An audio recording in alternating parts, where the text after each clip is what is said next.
નમસ્કાર મિત્રો, સ્વાગત છે તમારું આપણી આ યુટ્યુબ ચેનલમાં જેનું નામ છે ગુજરાતી જીકેની જમાવટ.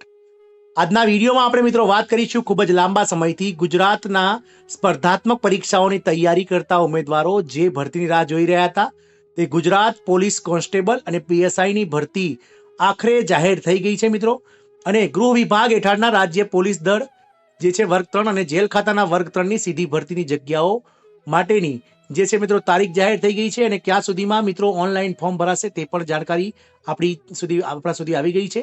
તો આજના વિડીયોમાં આપણે વિગતવાર વાત કરીશું કે મિત્રો ગુજરાત રાજ્ય લોકરક્ષક ભરતી બોર્ડ દ્વારા આવનાર સમયમાં બિન હથિયારી પોલીસ, હથિયારી પોલીસ કોન્સ્ટેબલ સાથે જેલ સિપાઈ, એસઆરપીએફ અને પોલીસ સબ ઇન્સ્પેક્ટરની મિત્રો વિવિધ સંવર્ગોની કેટલી જગ્યાઓ માટે જે છે તે મિત્રો ભરતી કરવામાં આવનાર છે અને આ તમામ ભરતીઓ માટે મિત્રો કુલ કેટલી જગ્યાઓ માટે ભરતી થશે અને તેમના માટે ક્યાં સુધીમાં જાહેરનામું એટલે કે નોટિફિકેશન બહાર પડી શકે છે અને જે ઓનલાઈન ફોર્મ જે મંગાવવામાં આવે છે એટલે કે ઓનલાઈન ફોર્મ ભરવાનો સમયગાળો શું હોઈ શકે છે, તમામ માહિતી આજના વિડીયોમાં આપ સુધી પહોંચાડીશું. તો વિડીયોના અંત સુધી બન્યા રહેશો અને જો તમે અમારી ચેનલમાં નવા હોય તો અમારી ચેનલને મિત્રો સબસ્ક્રાઇબ કરી સાથે જ બેલ આઇકોનને દબાવી બાજુમાં રહેલું ઓલ નોટિફિકેશન ઓન કરજો, જેથી કરીને ચેનલ પર મૂકવામાં આવતા વિવિધ ભરતીના નોટિફિકેશન, વિવિધ ભરતીઓના પરિણામ સાથે જનરલ નોલેજને લગતા વિડીયોઝ અને મિત્રો સરકારી કર્મચારી, પેન્શનર્સ અને યોજનાઓને તથા ભરતીઓને લગતા પરિપત્રો તમને સરળતાથી ઉપલબ્ધ થઈ જાય.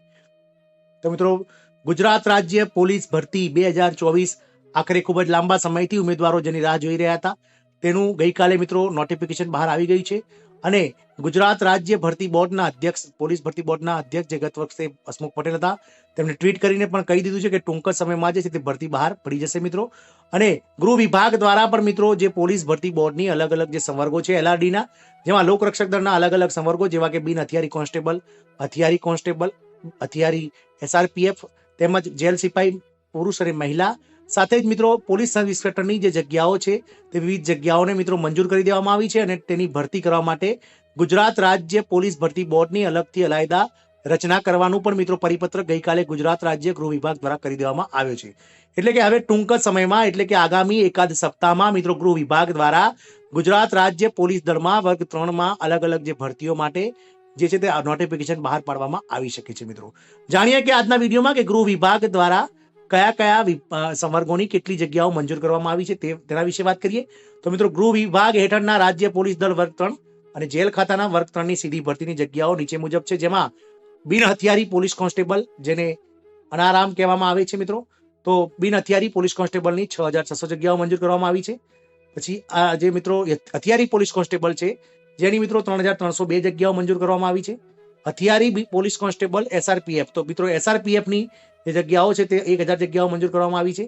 ચોથું છે સંવર્ગ છે જેલ સિપાઈ મેલ, તો જેલ સિપાઈ મેલની મિત્રો 1013 જગ્યાઓ અને જેલ સિપાઈ ફિમેલ એટલે કે મહિલા ઉમેદવારો જેલ સિપાઈની 85, આમ મળીને કુલ 12000 જેટલી જગ્યાઓ મંજૂર કરવામાં આવી છે. આ ઉપરાંત બિન હથિયારી પોલીસ સબ ઇન્સ્પેક્ટરની 472 જગ્યાઓ પર સીધી ભરતી કરવામાં આવનાર છે. મિત્રો આ ભરતીઓ મિત્રો ગુજરાત પોલીસ ભરતીને લીલી ઝંડી, ગુજરાતમાં બિન હથિયારી પોલીસ કોન્સ્ટેબલની 6600, હથિયારી કોન્સ્ટેબલની 3303, એસઆરપીએફની 100, જેલ સિપાહીની 1003 અને જેલ સિપાહી મહિલાની 85 જગ્યા સહિત 12000 પોલીસની ભરતી કરાશે. પીએસઆઈની પણ 472 જગ્યાઓ માટે ભરતી ટૂંક સમયમાં આવી શકે છે. 12000 જગ્યાઓ પર પોલીસ ભરતીની રાજ્ય સરકારને લીલી ઝંડી આપી દીધી છે અને પીએસઆઈ માટેના જે નવા નિયમો છે તે પણ ગઈકાલે મિત્રો જાહેર કરી દેવામાં આવ્યા છે. મિત્રો રાજ્યમાં પોલીસની તૈયારી કરતા ઉમેદવારો માટે સારા સમાચાર મળી રહ્યા છે. આગામી દિવસોમાં પોલીસ ભરતી બોર્ડ દ્વારા બમ્પર ભરતીની જાહેરાત કરવામાં આવનાર છે. પોલીસની તૈયારી કરતા ઉમેદવારોનો આતુરતાનો અંત આવ્યો છે. પોલીસ ભરતીને રાજ્ય સરકારની લીલી ઝંડી મળી ગઈ છે. બિન હથિયારી કોન્સ્ટેબલની 6600 પોસ્ટ, હથિયારી પોલીસ કોન્સ્ટેબલની 3302, એસઆરપીએફની 1000 અને જેલ સિપાહીની 1003 અને જેલ મહિલા પોલીસની 85 સહિત 12000 પોલીસની ભરતી થશે. પીએસઆઈની 350 નહીં પરંતુ 472 પોસ્ટ માટે ભરતીની જાહેરાત કરવામાં આવશે. આ અંગે ટૂંક સમયમાં પોલીસ ભરતી બોર્ડ ઓફિશિયલ નોટિફિકેશન પણ બહાર પાડી શકે છે. મિત્રો આ ઉપરાંત મિત્રો પીએસઆઈના જે ભરતીના નિયમો છે તે પણ મિત્રો બદલાઈ ગયા છે અને ગઈકાલે પીએસઆઈના રિક્રુટમેન્ટ રૂલ્સ એટલે કે નવા નિયમો રિક્રુટમેન્ટ રૂલ્સ આરઆર જાહેર કરી દેવામાં આવે છે, જેનો વિડીયો આપણે ઓલરેડી આપણે ચેનલ પર મૂકેલો છે, જેનો ડિસ્ક્રિપ્શનમાં વિડીયો મૂકીશું, આપ જોઈ લેશો. મિત્રો એ સિવાય હસમુખ પટેલ જેઓ કે ગત વર્ષે પોલીસ ભરતી બોર્ડના અધ્યક્ષ હતા, તેમણે મિત્રો ટ્વીટ કરીને જણાવ્યું છે કે પોલીસ સબ ઇન્સ્પેક્ટરના નિયમો ભરતી બોર્ડના રચનાનું જાહેરનામું તથા ભરતી કરવાનો આદેશ ગૃહ વિભાગ તરફથી મળી ગયેલ છે. ટૂંક સમયમાં ભરતીનો નિયમો પણ બહાર પાડનાર છે. ત્યારબાદ વહેલામાં વહેલી તકે ભરતીની જાહેરાત બહાર પાડવામાં આવશે. બુધવાર સુધીમાં જાહેરાત આપવાનું લક્ષ્ય રાખવામાં આવેલ છે. એટલે બુધવાર એટલે કે આગામી મિત્રો 13 માર્ચ સુધીમાં જે છે તે પોલીસની કોન્સ્ટેબલ અને એલઆરડી અને પીએસઆઈ માટેનું જે નોટિફિકેશન તે બહાર પડી જશે મિત્રો. એટલે કે મિત્રો 13 માર્ચના રોજ નોટિફિકેશન બહાર પડશે અને સાથે જ મિત્રો જે ફોર્મ ભરવાની જે ઓનલાઈન ફોર્મ ભરવાનો જે સમયગાળો હશે તે સંભવતઃ મિત્રો 17 માર્ચથી લઈ અને 6 એપ્રિલ સુધીનો સમયગાળો રાખવામાં આવી શકે છે મિત્રો. સૂત્રો દ્વારા જાણવા મળેલ છે કે 17 માર્ચથી લઈ અને 6 એપ્રિલ સુધીમાં જે ઓનલાઈન ફોર્મ છે તે ફોર્મ ભરવામાં આવશે અને સાથે જ મિત્રો તમામ સંવર્ગના જે ઉમેદવારો છે તેમના માટે મિત્રો ફીસ જેમ આપણે સીસીની પરીક્ષા માટે જે ગૌણ સેવા પસંદગી મંડળની પરીક્ષા માટે જે જોયું તે પ્રમાણે તમામ સંવર્ગના જે ઉમેદવારો જે ફોર્મ ભરશે તમામને મિત્રો ફીસ ભરવાની છે. જેમાં અનામત કેટેગરીના ઉમેદવારો માટે મિત્રો 400 રૂપિયા, મહિલા ઉમેદવારો માટે 400 રૂપિયા અને સાથે જ જનરલ કેટેગરીના ઉમેદવારો માટે 500 રૂપિયા ફીસ પણ રખાવી શકાય છે. કારણ કે મિત્રો ખૂબ જ મોટા પ્રમાણમાં પોલીસમાં પણ ફોર્મ ભરાતા હોય. આ ફીસ રાખવાથી જેમ ગૌણ સેવા પસંદગી મંડળમાં 5 લાખ ફોર્મ ભરાયા તેમ પોલીસમાં પણ મિત્રો યોગ્ય ઉમેદવારો અને જેઓ પોલીસની તૈયારી કરતા છે તેવા ઉમેદવારો જ ફોર્મ ભરશે. કારણ કે જે ફી છે તે મિત્રો દોડની પરીક્ષા એટલે કે પોલીસ કોન્સ્ટેબલની જ્યારે પ્રેક્ટિકલ પરીક્ષા લેવામાં આવશે શારીરિક કસોટી, તો શારીરિક કસોટીમાં જે હાજર રહેશે તેવા ઉમેદવારોને જ ફીસ પરત કરવામાં આવશે મિત્રો. એટલે કે પોલીસ ભરતી બોર્ડમાં પણ મિત્રો ફીસ રાખવામાં આવી શકે છે તેવી પણ સૂત્રો દ્વારા જાણકારી મળી રહી છે. અને આવતા બુધવારે એટલે કે 13 માર્ચ સુધીમાં જે છે તે ઓફિશિયલ નોટિફિકેશન બહાર આવી જશે અને 17 માર્ચથી લઈ અને 6 એપ્રિલ સુધીમાં લગભગ ફોર્મ ભરવાના છે.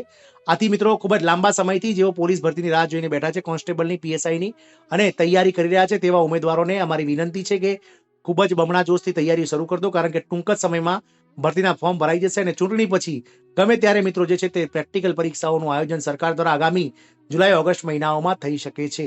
એટલે કે પોલીસ ભરતીની જે પરીક્ષા છે તે મિત્રો આગામી સમયમાં ગમે ત્યારે લેવાઈ શકે છે. તો તમામ જે ઉમેદવારો છે તેમને મિત્રો વિનંતી છે કે તમારી જે પરીક્ષાની તૈયારીઓ છે તે બમણી કરી દેશો. કારણ કે ખૂબ જ મોટા પ્રમાણમાં આ ભરતી અને ખૂબ જ લાંબા સમય પછી આ ભરતી આવેલ છે મિત્રો. આશા રાખીશું કે પોલીસ ભરતી બોર્ડને લગતા આ જે ન્યૂઝ છે તે તમને ગમશે.